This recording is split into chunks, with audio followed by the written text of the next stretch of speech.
Eder, Mech, Pallister. Ho voluto non apparire troppo, se vogliamo, soprattutto nei primissimi tempi, e ho dovuto farlo, mi sono sentito proprio obbligato a farlo perché sentivo dire un sacco di fandonie, cioè robe non vere, che ho dovuto intervenire. Bella maglietta. In qualche maniera l'ho fatto apposta perché è la maglia con la quale io avrei voluto tuffarmi nel luglio scorso in acqua, invece dopo non l'ho fatto proprio, però verità per Lilli. E l'ho coperta con un'altra, insomma, però era ora di farla vedere. Non è stata vista ancora da nessuno, era pronta già da mesi.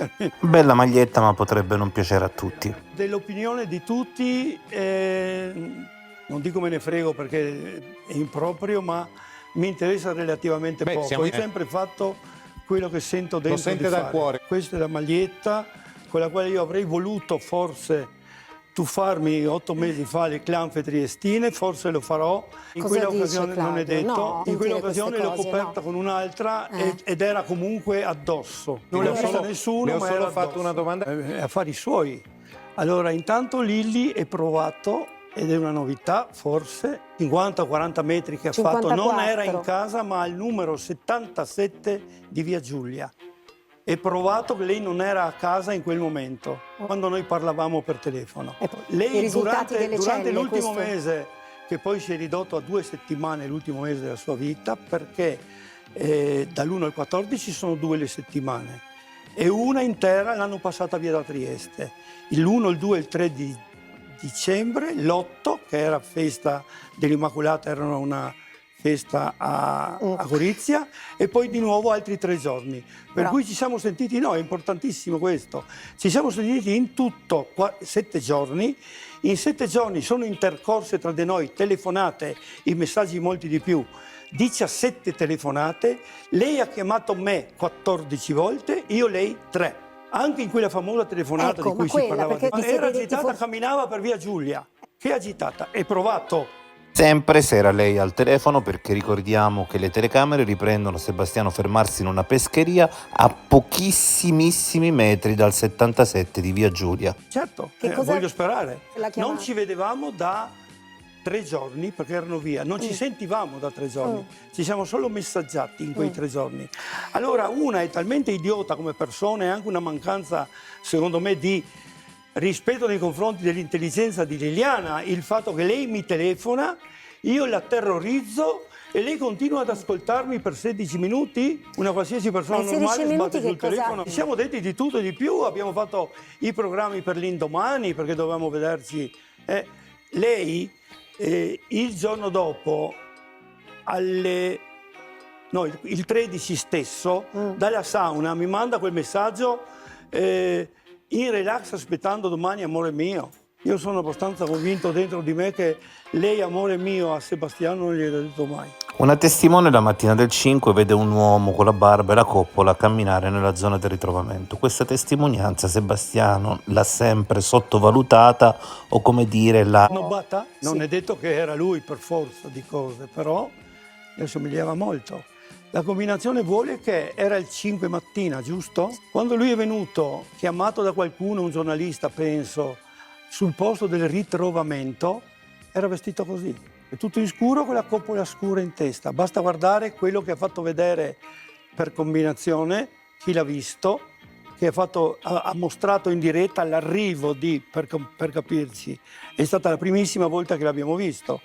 L'arrivo suo sul luogo del ritrovamento, accompagnato da un amico, era in macchina, seduto vicino, e combinazione era vestito così, una combinazione. Ha una sua storia anche il Cordino. Intanto è servito a niente perché dovevano farlo, chissà come è venuto fuori all'ultimo momento, l'ha portato in questura. Perché?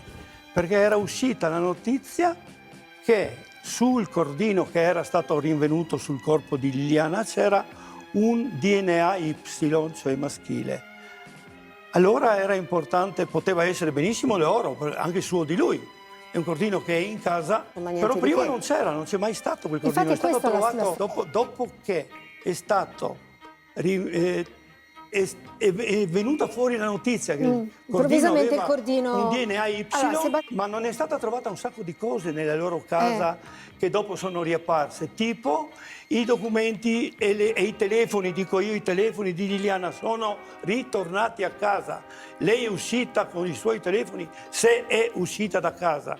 Non poteva uscire senza i suoi telefoni, motivo per cui sono ritornati, obiettivamente. Con l'estrema sincerità, con la riservatezza che aveva, era proprio, non ha voluto, o probabilmente non ha voluto raccontare cose, se c'erano, scabrose. Per cui a me dichiaratamente mi ha detto no, io non credo che Sebastiano mi farebbe del male, motivo per cui l'idillio tra di loro che lui sbandierava all'inizio, io sono intervenuto anche per questo, mi sono espresso, mi sono fatto vedere, perché io sapevo da mesi, per non dire da anni, perché ci frequentavamo ininterrottamente, nella vita ci siamo trovati anche ad amoreggiare. I 40 anni.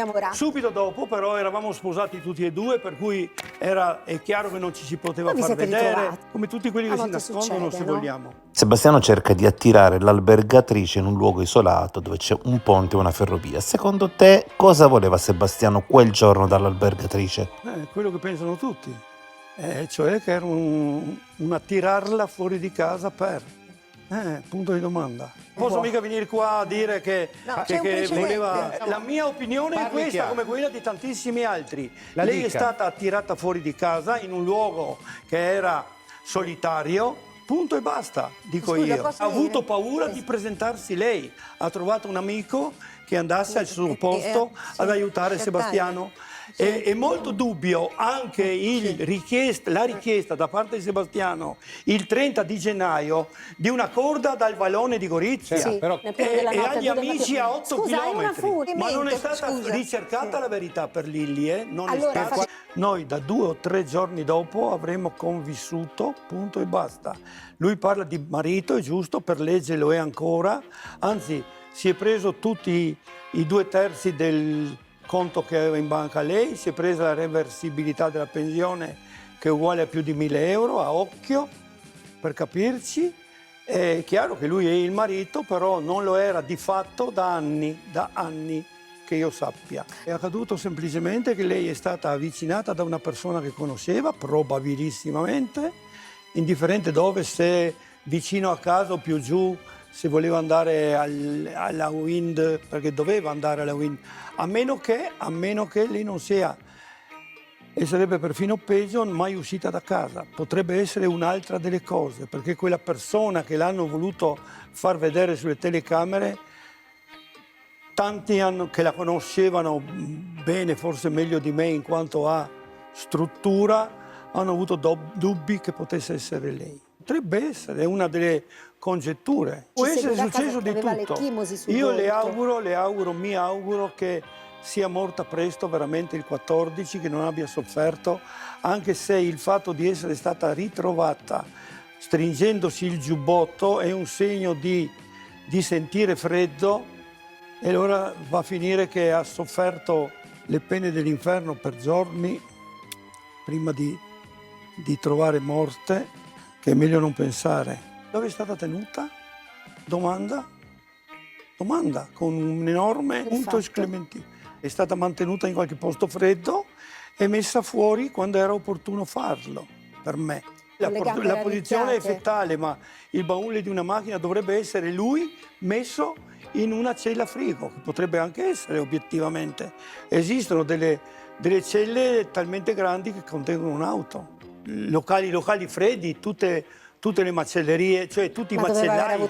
L'unica possibilità è che lei sia, spero per lei, morta prima possibile, mantenuta da qualche parte e messa in bella mostra. Quello era una bella mostra, perché è stato preparato. Io mi chiedo, non può essersi suicidata a ottobre, la prima autopsia, ma insomma è una cosa. Dalle dichiarazioni abbiamo notato che più di una persona parla di Liliana e Sebastiano come coppia aperta. Tu, Fulvio, che ne sai? Sì, certo. Queste qua sono dichiarazioni che sono venute fuori da Claudio Sterpin, no? E le opinioni di Claudio Sterpin. Che Liliana quella mattina doveva andare alla e le opinioni di Claudio Sterpin, che erano amanti, e le opinioni di Claudio Sterpin. Che lui venga fuori con le sue volgarità e con i suoi sogni erotici e Claudio Sterpin. Io credo che Liliana, per come era, credo che se le avessi domandato aiuto, lei sarebbe venuta.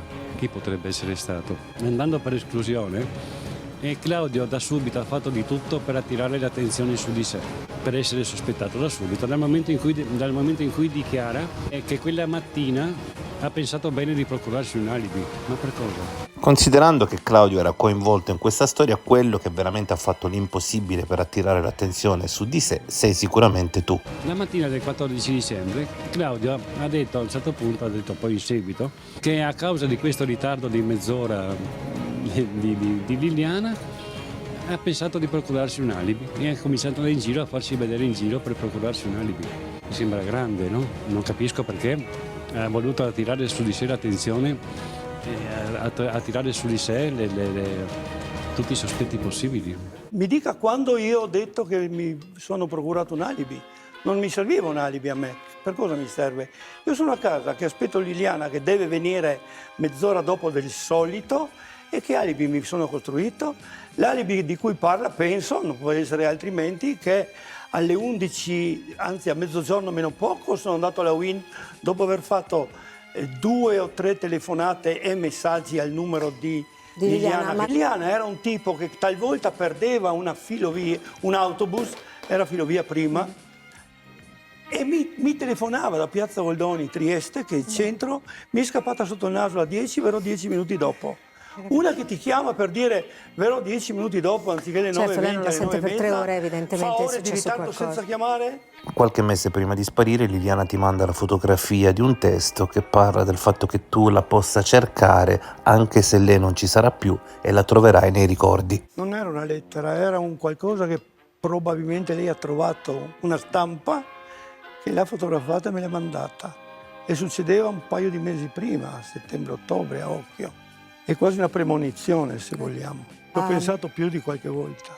Ed era a proposito del video che hai messo ieri sera, sempre d'accordo col professore Lavorino, Mira giusto.